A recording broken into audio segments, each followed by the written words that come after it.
How long, O Lord, must I call for help, but you do not listen?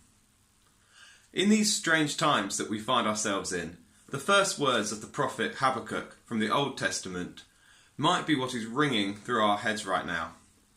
Habakkuk was fed up, confused and angry.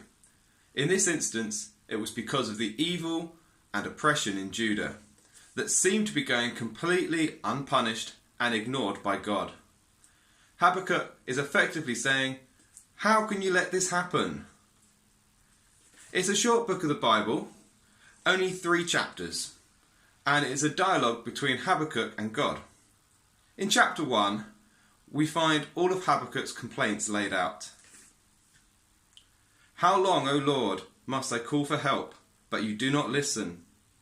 Or cry out to you, violence, but you do not save? Why do you make me look at injustice? Why do you tolerate wrong? Destruction and violence are before me. There is strife and conflict abounds. Therefore the law is paralyzed and justice never prevails. The wicked hem in the righteous, so that justice is perverted. God answers Habakkuk, and Habakkuk just gets even more annoyed, and he just doesn't trust that God has got it in hand.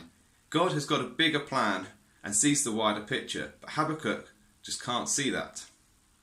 So in chapter 2, God reassures Habakkuk that he has this longer term plan. Chapter 2, verse 2 and 3. Then the Lord replied, write down the revelation and make it plain on tablets, so that the herald may run with it. For the revelation awaits an appointed time.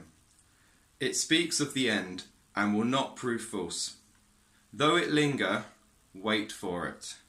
It will certainly come and will not delay. It may not be here yet, but have patience. By the 3rd and final chapter, Habakkuk learns to trust the Lord and wait patiently. At the very end of chapter 3, we see an instruction for the director of music, which tells us that this prayer was meant to be set to music and was probably sung. God has given us singing as a way to keep his message ringing in our ears in difficult times, and not the message of the world. God's message is one of hope, not despair. Reading the news last night before I went to bed was probably a bad idea. Eventually I managed to drop off, and when I woke up this morning, I found I had a song stuck in my head. It was a song we used to sing when I was a teenager, and one I haven't sung for a very long time, but somehow it's still in my memory and is still coming to my mind when I need it. The song is called When the Tears Fall by Tim Hughes, and the first verse and chorus go like this. I've had questions without answers. I've known sorrow, I've known pain. But there's one thing that I'll cling to. You are faithful, Jesus, you're true. When hope is lost, I'll call you Saviour. When pain surrounds, I'll call you Healer. When silence falls, you'll be the song within my heart. I'd like to encourage you all to go and do 2 things today. Firstly, go and read the whole of Habakkuk. It's very short, it won't take you very long, and it should encourage you that God's got everything in hand. Secondly, either go and find a recording online somewhere of When the Tears Fall by Tim Hughes and get that song stuck in your head.